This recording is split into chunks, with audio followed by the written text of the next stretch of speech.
Hey there, tech enthusiasts. Welcome back to our channel, where we break down the latest tips and tricks for 2025. Today, we're diving into something super useful: how to get the Outlook app on your desktop.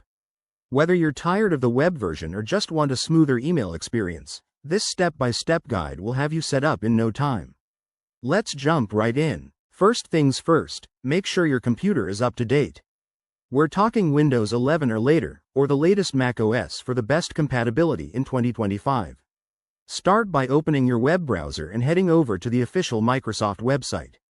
Type in Microsoft.com or search for Outlook Download to land on the right page. Once you're there, look for the Download Outlook button. It's usually front and center. Click that download button, and you'll be prompted to select your operating system. Choose Windows or Mac based on what you're using. The file will start downloading quickly, so keep an eye on your Downloads folder. After it's done, locate the installer file and double-click to run it. Follow the on-screen instructions.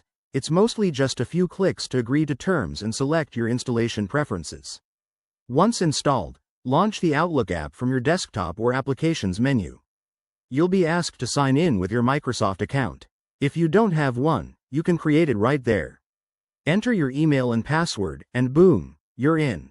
Now, take a moment to customize your settings.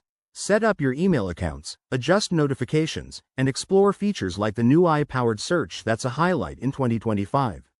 One quick tip: if you run into any issues, like installation errors, make sure your antivirus isn't blocking it or check for any pending updates on your PC. That's it. You're now rocking the Outlook app on your desktop for a more efficient workday. Thanks for watching. If this helped, give it a thumbs up and subscribe for more 2025 tech tutorials. Drop your questions in the comments below. See you next time.